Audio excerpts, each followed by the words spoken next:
नमस्कार, मार्केट गपशप में आपका स्वागत है। आपके साथ मैं हूं अभिषेक और आज हम ये शो लेकर आए हैं आईटी सेक्टर का रिपोर्ट कार्ड। जी हां, आईटी सेक्टर को डिफेंसिव भी कहा जाता है, लेकिन पिछले कई तिमाहियों से या आप यूं कहें कि ये पिछले करीब 1.5-2 साल से ये डिफेंस की जो दीवार है थोड़ी सी दरक रही है। क्योंकि दिक्कतें इसमें ये हैं कि अमेरिका में जिस तरह से महंगाई बढ़ी, आईटी कंपनीज के लिए चैलेंज बढ़े और वो चैलेंज अभी तक खत्म नहीं हुए। जो नतीजे आ रहे हैं दूसरी तिमाही के, उससे भी अभी कोई पुख्ता संकेत नहीं मिले। यहां तक कि कई बड़ी कंपनियां जो हैं गाइडेंस कटौती कर रही हैं। हम देख रहे हैं कि आगे को लेकर आउटलुक थोड़ा सा अनिश्चित है। हायरिंग को लेकर भी कोई ट्रेंड नहीं है। हायरिंग अगर आईटी सेक्टर में नहीं होगी तो वो कहीं न कहीं कंजम्पशन वाले स्पेस पर भी असर डालता है। एक रिपोर्ट आ रही थी कि पिछले 2 साल में हर घंटे, अगर हम ग्लोबल आंकड़ों की बात करें तो हर घंटे 23 लोगों के ले ऑफ हुए हैं। इसमें आप आईटी, एडटेक, टेक्नोलॉजी से जुड़े सेक्टर को जोड़ सकते हैं। तो मोटा मोटी आईटी सेक्टर का माहौल थोड़ा सा खराब है और नतीजे आ गए हैं। लार्ज कैप के नतीजे आए, मिड कैप के नतीजे आए, तो हमने सोचा कि क्यों ना एक बार आईटी सेक्टर का रिपोर्ट कार्ड समझ लिया जाए। कौन पास हुआ है, कौन फेल हुआ है, सेक्टर यहां से किधर जा रहा है, दिशा क्या है, आपके लिए मौके कहां पर बन रहे हैं। हालांकि कुछ अच्छी चीजें भी हैं। डील विन के जो आंकड़े आ रहे हैं वो ठीक आ रहे हैं आईटी कंपनीज की तरफ से।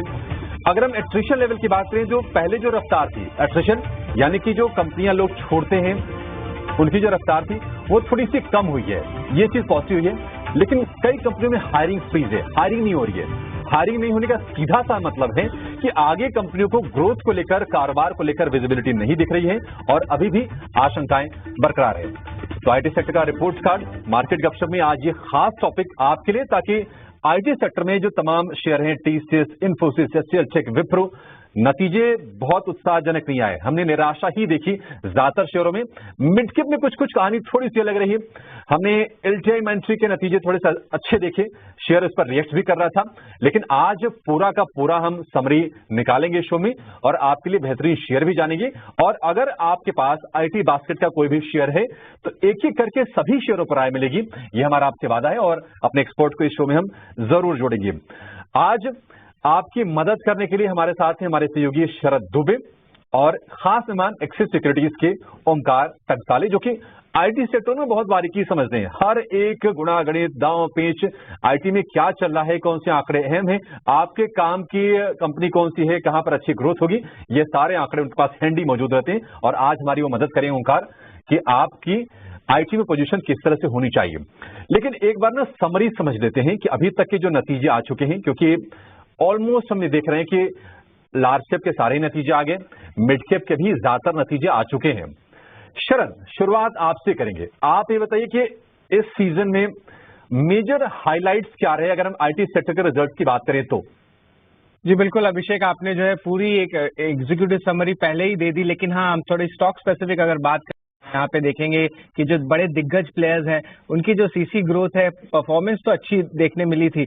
लेकिन प्रॉब्लम क्या है कि गाइडेंस कट है, वो आंकड़ों पे जो है पूरी बाजार की उम्मीद है। और याद रखिए, इसके कारण एक नेगेटिव स्टॉक रिएक्शंस भी देखने मिला। अब जब ये रिएक्शंस नेगेटिव होते हैं तो बहुत सारे ब्रोकरेजेस होते हैं वो उसको डाउनग्रेड कर देते हैं, तो और सेलिंग प्रेशर देखने मिलता है। तो कुछ आंकड़े मैं बता देता हूँ। जो रेवेन्यू ग्रोथ गाइडेंस होती है, जिसको हम लोग कहते हैं कांस्टेंट करेंसी।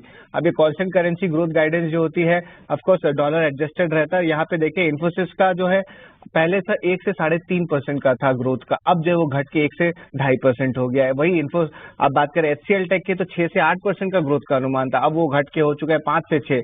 विप्रो ने भी जो है घटाया है। एलटीटीएस की बात करें तो ये लगभग 20% का ग्रोथ एक्सपेक्ट कर रहे थे, लेकिन अब जो है बैंड छोटी हो गई है, 17.5 से 18.5% हो गई है। तो अभिषेक, ये एक इंपॉर्टेंट ट्रेंड जो है हमें देखने मिला है। रेवेन्यू ग्रोथ की गाइडेंस कम हुई है।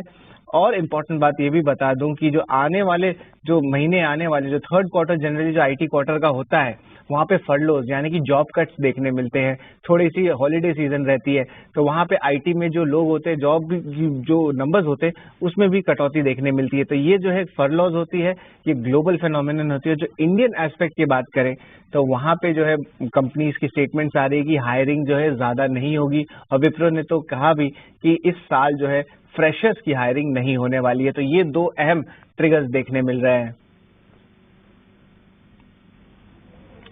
ठीक है, सभी कंपनियों के जब नतीजे आए आप उस पर नजर डालिए। आंकड़े आपकी स्क्रीन पर सारे के सारे चल रहे हैं।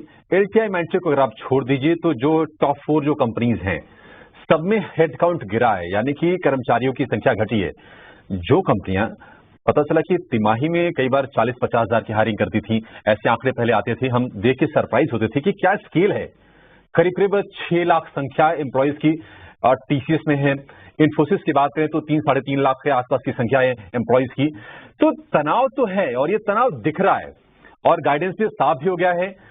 शरद, आपसे ना कुछ अच्छी चीजें भी हम जानेंगे कि अच्छा अच्छी चीज क्या है जिसको लेकर थोड़ी सी भरोसा बनता है, थोड़ी सी उम्मीद बनती है। लेकिन ओंकार, आपसे जानना चाहेंगे, बहुत शुक्रिया आपका समय देने के लिए। सर, ये बताइए कि गाइडेंस में कटौती को आप किस तरह से देख रहे हैं और ये कितना नेगेटिव है, और आपको क्या लगता है कि ये जो ट्रेंड है अभी सुस्ती का, नरमी का, ये कब तक जारी रहेगा?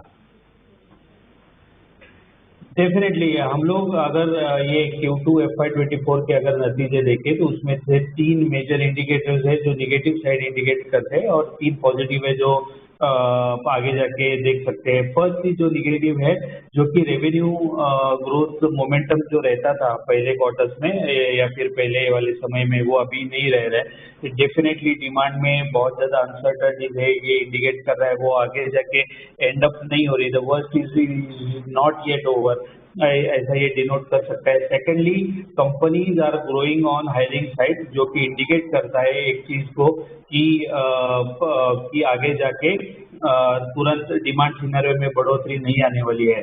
और तीसरी चीज ये है कि आईटी सेक्टरों में जो कि ऑनसाइट एक्सपेंसेस है, डिप्लॉयमेंट है या फिर BFSI वर्टिकल है, उसमें से ज्यादा कुछ काम नहीं हो रहा है, इसकी वजह से वो कॉस्ट रिड्यूस करते हो रही है।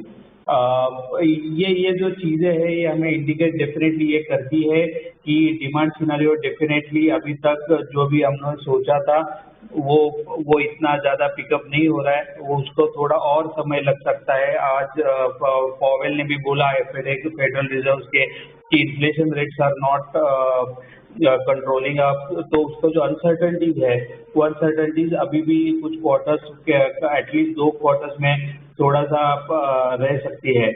तो आईटी सेक्टर में आगे देखा जाए तो ये डेफिनेटली जो नए डील रैंपअप है वो होने की शंका थोड़ी पैदा होती है, या फिर जितना ग्रोथ मोमेंटम रहेगा वो डेफिनेटली नहीं रहेगा अगले आने वाले समय में।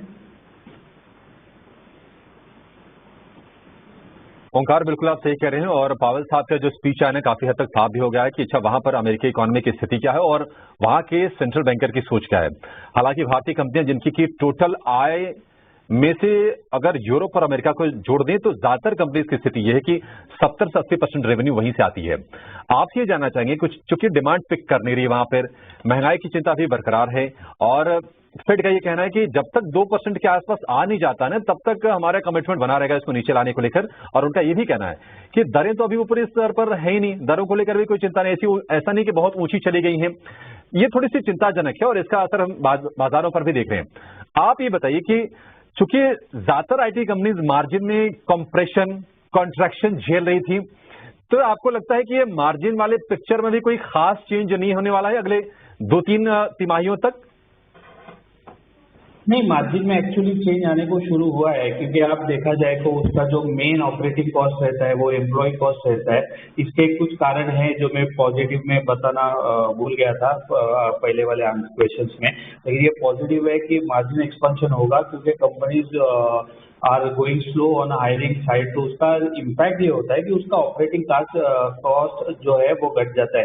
जो हम लोग ने TCS में देखा 6,500 एम्प्लॉयज निगेटिव में थे। इन्फोसिस के बारे में देखा जाए तो उसका भी जो 7,500 एम्प्लॉयज निगेटिव साइड में है। सेम बाकी कंपनीज में भी हो रहा है। इसकी वजह से उसका ऑपरेटिंग कॉस्ट वो मॉडरेट करता है। इसमें ये दिख रहा है जो कोविड टाइम में सप्लाई साइड कंस्ट्रेंट जो हम लोग बोलते हैं वो सप्लाई साइड कंस्ट्रेंट थोड़ा सा ईज आउट होते हुए दिख रहा है, तो उसका मार्जिन एक्सपेंशन में थोड़ा इम्पैक्ट होगा। ऑनसाइट कॉस्ट की अगर बात करें तो ऑनसाइट कॉस्ट में जितना भी टेक में इम्प्लीमेंटेशन या फिर रैंप अप नहीं हो रहा है तो उसका जो सब कॉन्ट्रैक्ट कॉस्ट होगा उसमें एक मॉडरेशन दिखाएगा, तो उसका ऑनसाइट एक्सपेंसेस थोड़ा सा कम होते दिखाई देगा और एक 50 to 100 बेसिस पॉइंट का मार्जिन एक्सपेंशन दिख सकता है हम लोग को एक आईटी सेक्टर के पूरे इसमें देखा जाए तो operating margin will likely to improve for next couple of quarters and back on the range which was under the pressure during the COVID times, क्योंकि डिमांड बहुत ज़्यादा थी और सप्लाई साइड कंस्ट्रेंट रहते थे। परफेक्ट, बढ़िया है। तो एम्प्लॉय कॉस्ट को घटाकर कंपनियां दूसरे तरीके अपना रही हैं कि अच्छा अपनी कॉस्ट को कम किया जाए, मार्जिन को इंप्रूव किया जाए, और ओंकार ये उम्मीद जता रहे हैं कि ये ट्रेंड अभी आगे जारी रहेगा। ऑन साइट में भी थोड़ी कमी लाई जा रही है। ऑन साइट यानी कि आईटी सेक्टर में जो भर्तियां होती हैं, जब आप कंपनीज के लोकेशन पर जाकर आप काम करते हैं, चाहे यूएस में चाहे यूरोप में, ऑन साइट उसको कहते हैं। ये सिंपल शब्दों में आप ये इतना समझ लीजिए। लेकिन ये कुछ पॉजिटिव चीज आपने बताई ओंकार, अच्छा लगा सुन के आपसे कि कम से कम पॉजिटिव्स हैं आईटी सेगमेंट में।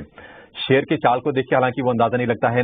एलटीआई माइंट्री को छोड़ दें तो बाकी जो बड़ी कंपनियां ना कुछ उत्साह दिखा नहीं है। मैस्टेक, एम्फेसिस, इनसे भी कुछ खास हम नतीजों के बाद शेयर में रौनक देख नहीं रहे हैं। लेकिन शरद आप बताइए, ये तो मार्जिन वाली बात हो गई, कुछ और अगर हम पॉजिटिव्स खोजें आईटी कंपनीज के लिए तो वो क्या है? क्या डील विन के जो आंकड़े आ रहे हैं, क्योंकि अल्टीमेटली तो कंपनीज को वही ड्राइव करेंगी कि डील्स कैसी मिल रही हैं, नई डील्स आप कैसे कर रहे हैं। तो जरा बताइए कि बड़ी कंपनीज का कैसा ट्रैक रिकॉर्ड है और मिड साइज की जो कंपनीज हैं उनका किस तरह का नंबर आया है Q2 में। बिल्कुल, आपने बहुत इंपॉर्टेंट बात कहा और ओमकार जी ने भी जो ये बात कहा है कि डील विंस ये ज्यादा कम नहीं हुई है। मतलब ऑब्वियसली जो लार्ज डील साइजेस थे जो पहले 2 साल पहले आ रहे थे उनके जो आंकड़े वो कम हुए हैं, लेकिन जो मीडियम साइज डील्स हैं और कुछ लार्ज डील्स अब शुरू हो गए हैं। इसका मतलब जो बड़े बड़े डील्स जो आ रहे थे अलग अलग सेगमेंट से, वो धीरे धीरे आने लगे हैं, तो ये पहले रिफ्लेक्ट करने लगता है। और ऑफकोर्स याद रखिए multi quarter high deal wins भी कोई कंपनी ने रजिस्टर किए हैं। अगर नई डील्स के बारे में बात करें तो यहाँ पे देखेंगे टीसीएस को $11.2 बिलियन का जो नई डील्स आए हैं, वही इन्फोसिस, एचसीएल टेक, विप्रो, ये भी जो है लगभग 4 से लेकर 7 या 8 बिलियन डॉलर के नए डील ऑर्डर विंस देखने मिले हैं। आपने बात कही थी मिड कैप आईटी स्पेस की, यहाँ पे भी डील विंस बढ़े हैं, लेकिन याद रखिए एक नया ट्रेंड हमने देखा है। यहाँ पे जो कह सकते हैं मझले या छोटे डील्स, उनके नंबर बढ़े हैं, क्योंकि ऑफकोर्स इश्यूज तो जरूर हुए हैं ग्लोबल स्लोडाउन में, लेकिन एक टाइप से ट्रांसफॉर्मेशन भी आया क्लाउड में जाके, और कितने नए फाइनेंशियलाइजेशन देखने मिले। तो कुछ सेगमेंट्स हैं जैसे कि मैन्युफैक्चरिंग सेगमेंट है, फाइनेंशियल सेगमेंट है, यहाँ पे कुछ सेगमेंट्स में ग्रीन शूट्स, यानी कि यहाँ पे डिमांड जो है यहाँ पे इंप्रूवमेंट देखने लग रही है। और ऑफकोर्स जो सवाल उठता है सबके लिए, और ओमकार जी के लिए भी यही सवाल रहेगा कि क्या ये बॉटम आउट हो गए हैं सारे इश्यूज जो आईटी के हैं, या ये जो है पेन रहने वाला है। और जहां तक कमेंट्री की बात है कंपनियों की, वो भी कह रहे हैं कि अगला 4 से लेकर 6 क्वार्टर जो है वो दबाव देखने मिलेगा। और अगर वैल्यूएशंस की बात करें, जो पीक वैल्यूएशंस थी, जो 40+ के एवरेज की वैल्यूएशंस थी आईटी कंपनीज की, जो आपके टॉप 5 बड़े आईटी कंपनीज है, अब उसमें भी करेक्शन जरूर देखने मिला है। हालांकि वैल्यूएशंस अट्रैक्टिव है कि नहीं, ये तो एक बड़ा सवाल रहेगा, लेकिन डील स्पेसिफिक जो है कमेंट्री ये तो पॉजिटिव जरूर आ रही है। तो ऐसा नहीं है कि सिर्फ नेगेटिव न्यूज फ्लो है आईटी सेगमेंट में, कुछ पॉजिटिव न्यूज फ्लो भी है। अभिषेक, शरद आपने बहुत ही क्रूशियल चीज बताई, वैल्यूएशन वाला, और कई बार ना भाव जो है वो कितना सही है ये वैल्यूएशन बताता है। आपने बताया कि 40 के पी पर ट्रेड कर रहे थे एवरेज जो था, अब वो घट के आप देखिए बड़ी आईटी कंपनीज में, इन्फोसिस में वो आ गया है 22.5, विप्रो में 17.5, टीसीएस में 25.5। तो कहीं ना कहीं शेयरों में सुस्ती रही है, लेकिन वैल्यूएशन भी उस हिसाब से थोड़ी से ना कंफर्ट रेंज में आ रहे हैं। ओंकार, आपको लगता है कि वैल्यूएशन थोड़े ठीक हो रहे हैं, जस्टिफाइड है भाव के लिहाज से? अगर हाँ तो जरा लार्ज कैप के बारे में बताइए कि लार्ज कैप में फिर कौन से शेयर आपको ठीक लग रहे हैं वैल्यूएशन वाले मैट्रिक्स पर, और उसके हिसाब से अगर हम डील विंस को भी क्लब कर दें तो? डेफिनेटली वैल्यूएशंस में एक गिरावट तो आई है, जो कि पीक कोविड लेवल्स पे था, वहां से वैल्यूएशंस पे थोड़ा सा कटेला आए हैं, और ये इम्पैक्ट हो सकता है अगर पॉजिटिव में देखा जाए तो। लेकिन अगर आप देखोगे 2 साल या 3 साल के इन्वेस्टमेंट होराइजन आप अगर देखेंगे तो एक पॉजिटिव साइड बनते हुए देखता है इन टर्म्स ऑफ वैल्यूएशंस, क्योंकि डील विंस जो है अभी सर ने बताया कि डील विंस बहुत अच्छे है। इसका एक बहुत अच्छा मतलब है कि डील विंस अगर सस्टेन हो रही है, ऑनगोइंग प्रोजेक्ट कुछ भी आज अभी भी कोई भी सुना नहीं हम लोग ने कि डील विंस जो भी हुए या फिर ऑनगोइंग प्रोजेक्ट है वो कैंसिल हो गए हैं, एक बहुत अच्छा साइन है। तो जब भी एक इकोनॉमिक अनसर्टेनिटी में एक स्टेबलाइजेशन आता हुआ दिखेगा, तो IT sector will be the first sector जो कि क्विकर रिकवरी दिखाएगा, क्योंकि ये डील में रैंप अप होना चालू हो जाएगा। अभी तो डिले इन डिसीजन मेकिंग है, इसकी वजह से वो डील्स बिलिंग में नहीं आ रहे, क्योंकि ये मल्टी ईयर डील्स रहते हैं, मल्टी कॉन्ट्रैक्ट रहते हैं, स्लोली एक होते हैं, वो एक इम्पैक्ट के और वो एक इमेज के ऊपर जो वैल्यूएशन टिका हुआ है और आगे जाके वो वैल्यूएशन आपको एक अच्छे रिटर्न दिलवा सकता है। सेकेंडली एक ऐसा रहता है आईटी सेक्टर्स में कंपनीज कैशेज रहती है, कंपनीज का फ्री कैश फ्लो जनरेशन अच्छा रहता है, तो companies always give you dividend, एक अच्छा डिविडेंड देती है या फिर बायबैक लाके देते हैं, जो शेयर होल्डर्स को 80 to 90% of the cash flow free cash flow return करती है, तो उसका एक इनकम चालू रहता है। So that is also a positive side in terms of the valuation as you looking to the investment।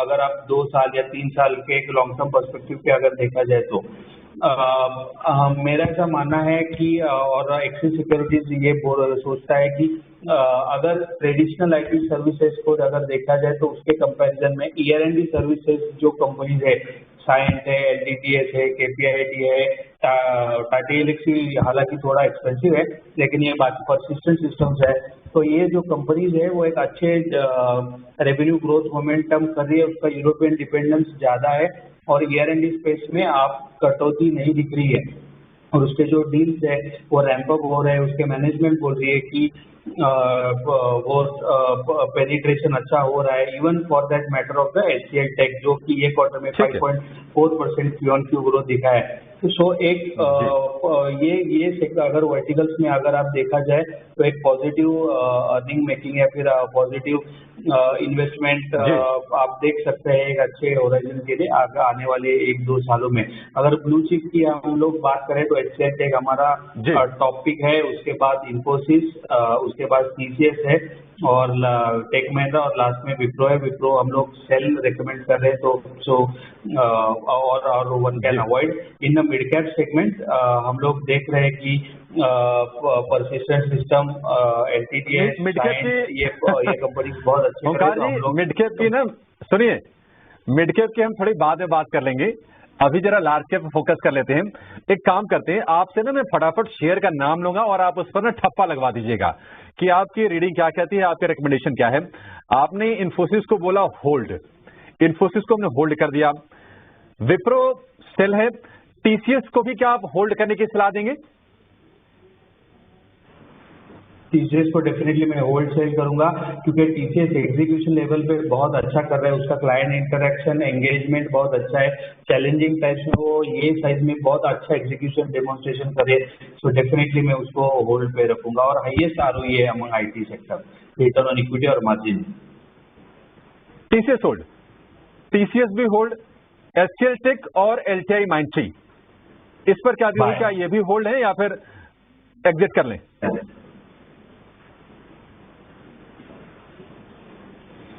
ठीक है, पर भी होल्ड की राय है।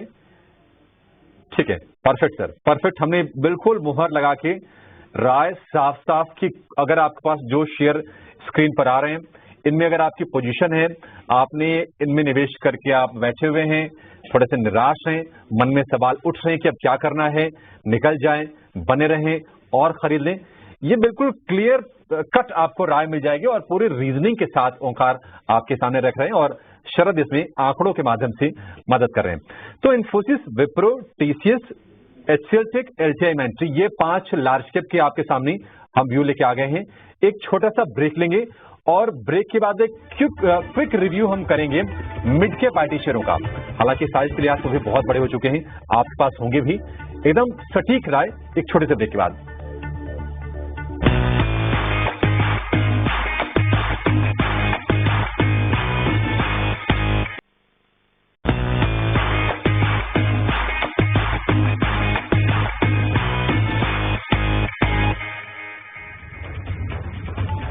आप देख रहे हैं हमारा खास शो मार्केट गपशप के तहत IT सेक्टर का रिपोर्ट कार्ड, जहां पर हम IT सेक्टर के नतीजों का विश्लेषण कर रहे हैं और ये समझ रहे हैं कि स्ट्रेंथ कितनी है, भविष्य कैसा है, कौन सी कंपनियां वैल्यूएशन के लिहाज से अब आकर्षक हो गई हैं, अगर आपके पास शेयर है तो आपको करना क्या है। लार्ज कैप का हमने विश्लेषण ब्रेक से पहले किया और अब जरा मिड कैप पर फोकस करेंगे। ओंकार, एक छोटा जवाब आपसे चाहेंगे मिड कैप को लेकर। क्या जिस नजर से हम बड़ी आईटी कंपनीज को देख रहे हैं, क्या उसी नजर से मिड कैप को भी देखना सही है? क्योंकि ट्रैक रिकॉर्ड थोड़ा अलग रहा है, चाल थोड़ी शेयरों की अलग रही है। क्या सलाह देंगे आप? डेफिनेटली नहीं, मिड कैप सेगमेंट को हम लोग एक अलग नजरिए से देख सकते हैं, क्योंकि प्रॉब्लम ये है कि जो लार्ज कैप आईटी सेक्टर रहता है, वो जो प्राइमरी वेंडर रहता है उसका डील साइज बहुत बड़ा रहता है, तो उसका डेफिनेटली जो भी एक एंगेजमेंट विद द क्लाइंट रहता है वो बहुत अलग अलग तरीके से होता है। एक मल्टी ईयर सस्टेनेबल बिजनेस रहता है, वो एक अलग प्रोफाइल है। जैसे कि मिड कैप या फिर स्मॉल कैप आईटी कंपनीज की बात करें तो एक डील साइज बहुत छोटा रहता है, एक छोटा प्रोसेस ऑटोमेट करके क्विकर अजाइल मॉडल पे काम करके वो लोग बिलिंग कर देते हैं। उसकी वजह से उसका billing cycle is very very quicker as compare to the large. वो छोटे छोटे लोग डिप्लॉय कर देते हैं, so it's become the turn rate is quite higher as compare to the large cap companies. उसकी वजह से उसका बिलिंग रहता है। और सेकंड चीज ये है कि उसका एक लो बेस रहता है, तो उसके ऊपर ग्रोथ रेट हमेशा हाई दिखता है, जो कि लार्ज कैप कंपनी से बहुत डिफरेंस बनाए थे। 2 लाख करोड़ के ऊपर अगर हम लोग ग्रोथ बनाए थे या फिर 10,000 करोड़ के ऊपर बनाएंगे, so it's will always make a difference. So the growth rate is significantly high in mid cap segment as compare to large cap. So एक अलग तरीके से देखना चाहिए, क्योंकि उसका डील साइज छोटा रहता है देखने में। जी ठीक है, सही बात है। बेस इफेक्ट दिखता है, थोड़ा सा साइज कम है तो ग्रोथ आपको ज्यादा दिखेगी। 200 करोड़ है मान लीजिए, उस पर अगर 20 करोड़ बढ़ा तो 10% हो जाता है। बड़ी आईटी कंपनीज के लिए मिनिस्क्यूल होता है, छोटा होता है। ये एक फायदा मिलता है छोटी आईटी कंपनीज में। और आपने देखा होगा KPIT take, Cyient, Birla soft और इस लिस्ट में और भी कई कंपनीज है जहां पर जब बड़ी आईटी कंपनीज का मूड खराब था, स्थितियां साफ नहीं लग रही थी, इन्होंने कमाई करके दी और क्या खूब चले शेयर ये। लेकिन कुछ शेयर जो हमारे रडार पर हैं, चूंकि नतीजे जिनके आगे हम उनकी चर्चा कर रहे हैं, बाकी जिनके नतीजे आएंगे आगे भी हम किसी न किसी शो में उनकी चर्चा हम जरूर करेंगे। लेकिन परसिस्टेंट इस साल के रिटर्न की बात करें 50% शेयर चला है, 35 का पी है मल्टीपल, इसका वैल्यूएशन के मेट्रिक्स वगैरह जज करें तो। कोफोर्ज 29 का पी, 31% का रिटर्न। एम्फेसिस में 23 का पी, 15% का रिटर्न। ओंकार जरा फटाफट ये 3-4 जो कंपनियां हैं ना, इस पर आप जरा अपने ठप्पे लगा दीजिए कि इनमें क्या करना है, क्या रणनीति है आपकी? एम्फेसिस तो हम लोग रिकमेंड नहीं करते, लेकिन अगर आप परसिस्टेंट और कोफोर्ज की बात करें तो परसिस्टेंट हम बाय रिकमेंड करते हैं और कोफोर्ज भी हम लोग बाय रिकमेंड कर रहे हैं, क्योंकि परसिस्टेंट सिस्टम का कंसिस्ट। तो ये मिड कैप आईटी पर जी बताइए सर, बताइए। जी, परसिस्टेंट का एक कंसिस्टेंट डिलीवरी बेस्ड मॉडल है और वो एक कंसिस्टेंट मॉडल कर रहा है। आगे जाके भी उसका जो आईपी लेड रेवेन्यू था उससे बहुत उसने हॉरिजॉन्टल में एक्सपांशन किया है, वो आगे जाके भी अच्छा ग्रोथ कर सकता है। तो डेफिनेटली उसका जो ग्रोथ रेट है वो बहुत हाई रहेगा as compare to the Indian पी आईटी सर्विसेज पीयर, तो वो हम लोग बाय कर रहे हैं। और same in the case of Coforge. ठीक है, Coforge buy, Persistent buy, LNC technologies hold. Mid cap, large cap, छोटे बड़े सारे शेयरों का रिव्यू जिनके नतीजे आ गए हैं वो हमने कर लिया है। उम्मीद करेंगे कि आपको सफाई होगी कम से कम आईटी सेक्टर को लेकर, यहाँ से कारोबार को लेकर, और आगे कंपनियां कैसे कारोबार करेंगी इसकी भी विजिबिलिटी आपको मिल गई होगी। खैर चलिए, शो को यहाँ पर समाप्त करेंगे। ओंकार जी बहुत शुक्रिया आज आपका समय देने के लिए और तमाम शेयरों पर अपना व्यू से शेयर करने के लिए। शरद आपका भी शुक्रिया करेंगे ये बेहतरीन रिसर्च लेकर आज आने के लिए। फिलहाल मार्केट गपशप में आज इतना ही, लेकिन आप बने रीडिंग न्यूज़ स्वदेश के साथ। नमस्कार।